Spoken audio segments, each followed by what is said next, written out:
It should become obvious why things like pornography, not just the accessibility of pornography, but the intensity of pornography can negatively shape real-world romantic and sexual interactions. This is a serious concern. The discussion is happening now. This isn't to pass judgment on whether or not people like or don't like pornography. That's an ethical discussion that has to be decided by each individual by virtue of age, etc. But again, any activity that evokes a lot of dopamine release will make it harder to achieve the same level and certainly the greater level of dopamine through a subsequent interaction. So yes, many people are addicted to pornography, and yes, many people who regularly indulge in pornography experience challenges in real-world romantic interactions. Fortunately, most people do not experience or pursue enormous increases in dopamine, which can lead to severe drops in their baseline. However, many people do, and that's what we call addiction. When somebody pursues a drug or an activity that leads to huge increases in dopamine, and now you understand that afterward the baseline of dopamine drops because of depletion of dopamine. The dopamine is literally not around to be released, and so people feel pretty lousy, and many people make the mistake of then going and pursuing the dopamine. Evoking the dopamine-releasing activity or substance again, thinking mistakenly that it's going to bring up their baseline, that it's going to give them that peak again. Not only does it not give them a peak, their baseline gets lower and lower. Because they're depleting dopamine more and more and more, and we've seen this over and over again. When people get addicted to something, then they're not achieving much pleasure at all. You even see this with video games. People will play a video game, they love it, it's super exciting to them, and then they'll keep playing and playing and playing, and either one of two things happens, or typically both. First of all, I always say addiction is a progressive narrowing of the things that bring you pleasure. So oftentimes what will happen is the person only has excitement and can achieve dopamine release to the same extent doing that behavior and not other behaviors.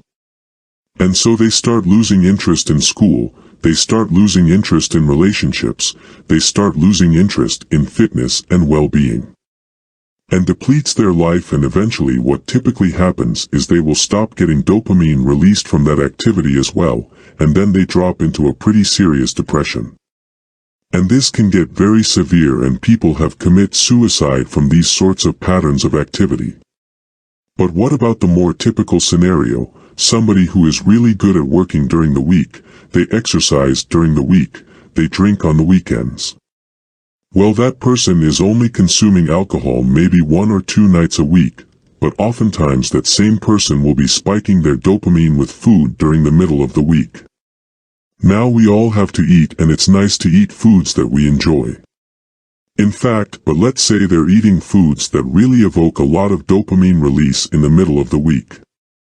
They're drinking 1 or 2 days on the weekend. They are one of these work hard, play hard types, so they're swimming a couple miles in the ocean in the middle of the week as well. Sounds like a pretty balanced life, right?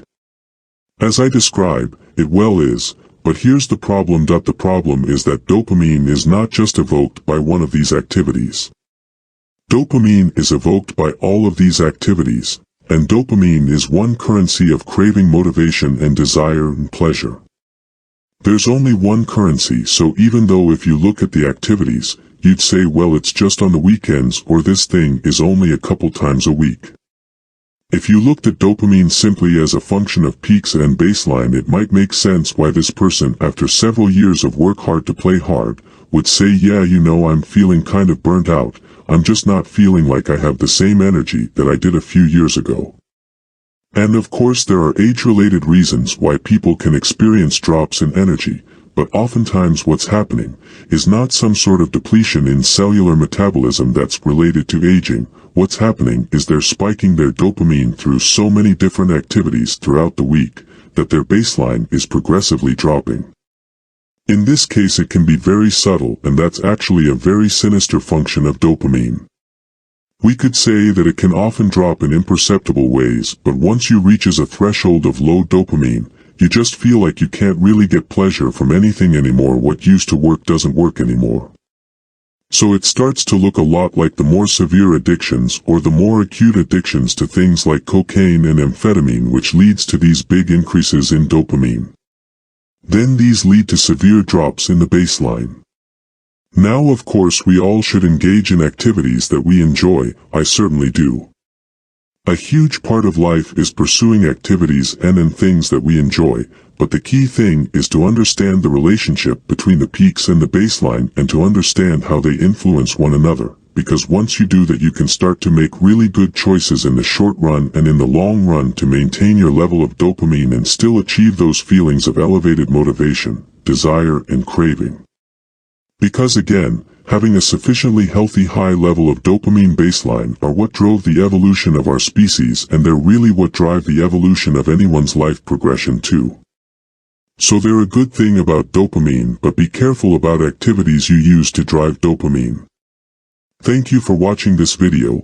Please click the like button for the algorithm to share the video with more people. Don't forget to subscribe and share.